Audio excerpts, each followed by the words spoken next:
Good morning.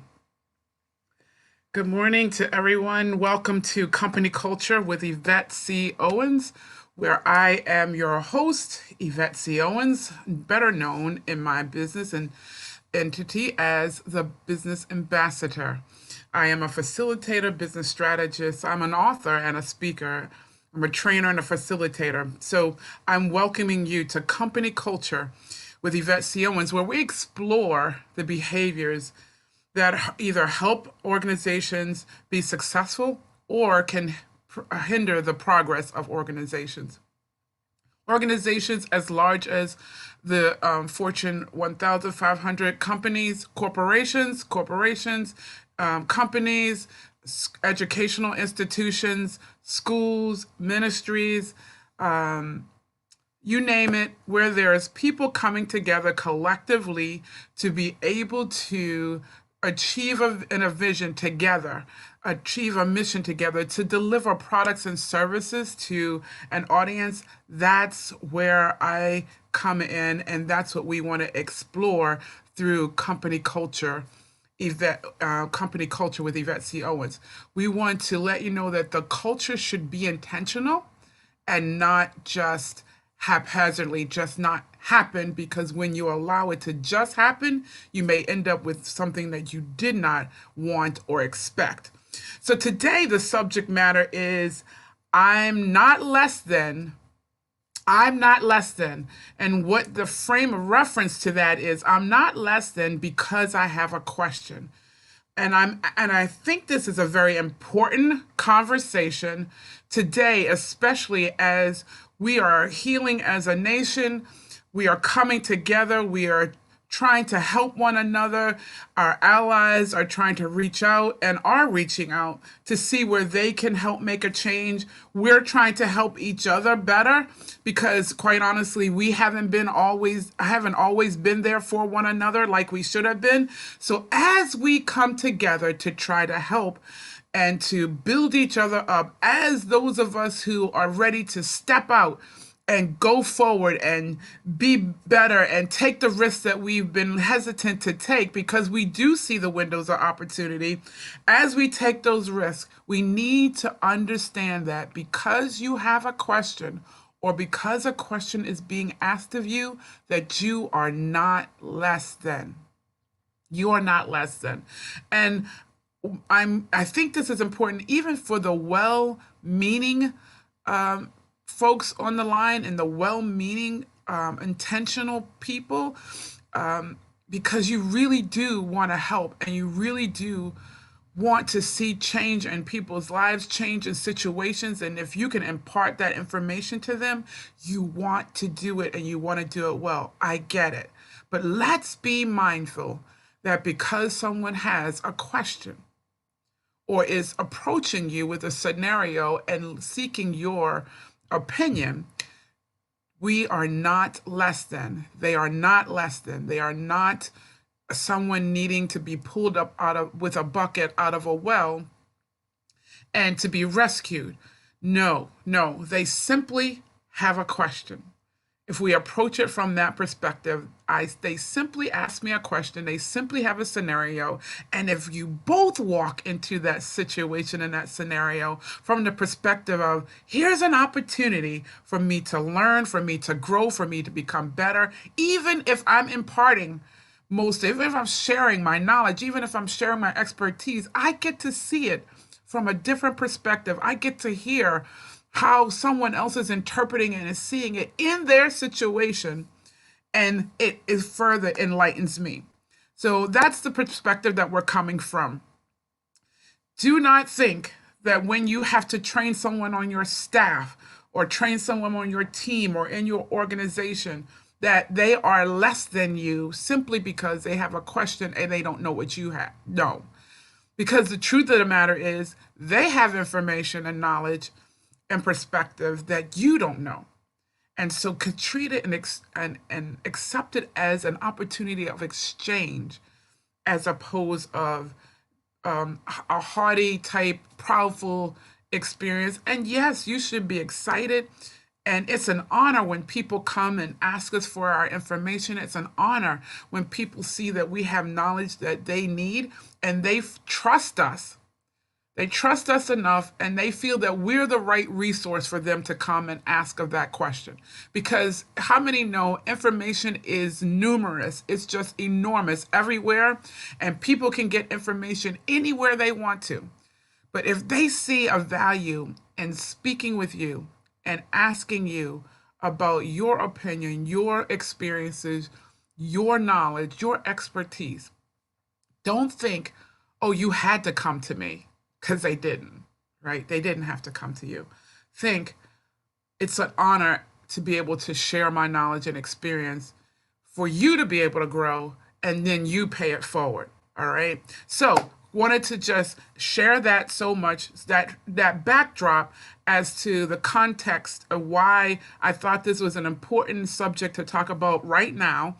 Again, because we have our allies and we have other people, and leaders are now stepping up and reaching out to help build up their team members even more.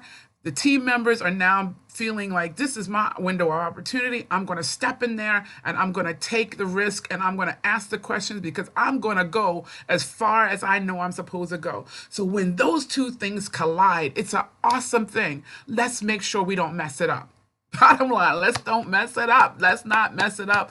Let's make sure we make it a valuable and awesome experience for everyone involved. So I promise to share 8 steps, 8 tips on how you can make sure that you are sharing your knowledge and expertise in a valuable way. First and foremost, make sure you understand what's being asked and the context in which it's being asked. Yes, you are an expert. Yes, you have knowledge. Yes, you have experience, but your experience is not the same as what that person is going through. Similar, primarily because you're not that individual. It may seem similar. It may feel very similar. You may be able to, it may pull you back when you hear their situation. It may pull you back to a similar situation that you had, but really be in tune to listen to what the person is presenting to you and answer the specific question in the context is which is given. We know you know a lot. It's not the time to share everything. You can't share everything all at once. So you want to be able to understand the question.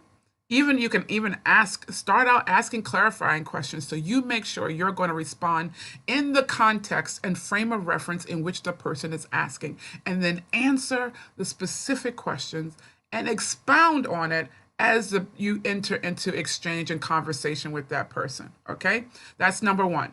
Number 2, show how best to apply the knowledge that you are sharing, and in examples with scenarios similar to what the person is wrestling with, right? So again, it will pull you back to situations if they've been led to come and ask you of your opinion and your knowledge. It's because they saw something in you and they think you can help them, right? And more than likely, I find at least 9 times out of 10, I've been in a similar situation that they've been. So now I can apply examples from my perspective, not dictating how they should do it, right? But I can now apply my examples to their scenarios, so now they can glean even more. So I'm not just sharing the information, the facts, but now I'm sharing, this is how I apply it. This is how it worked out for me. So now they can internalize and own how it will work out for them. That's number 2. Number 3, check for understanding. Do not interrogate. Checking for understanding is very different than interrogating.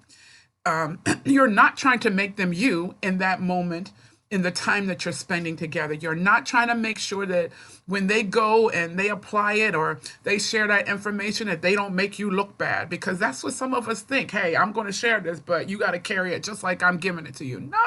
No, you're sharing it so they can internalize it, embrace it, make it their own, and help it to work for them.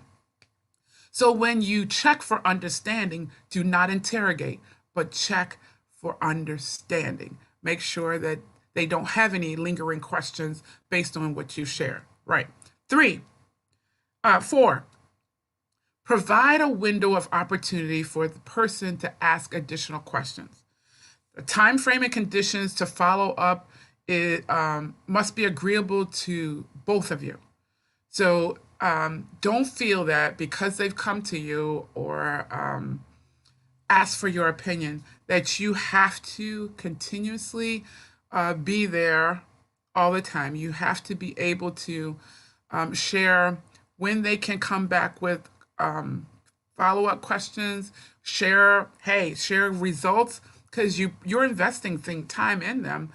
You're investing your knowledge in them. So give them a window of opportunity to be able to come back. Be very explicit about what that window of opportunity is, how they can connect with you to follow up and let you know how things are going. And number 5, share up front. And this kind of goes along with number 4. Share up front how much time you can give to helping them. Some things might take a little more than just at one single conversation. So be upfront with how much time you can commit to it, because that will really set expectations and also help the person to embrace the learning that they're going to get from you even more, right? They'll know that they can't just take this for whim, or not that they necessarily would, but they can't just, kind of coast through this.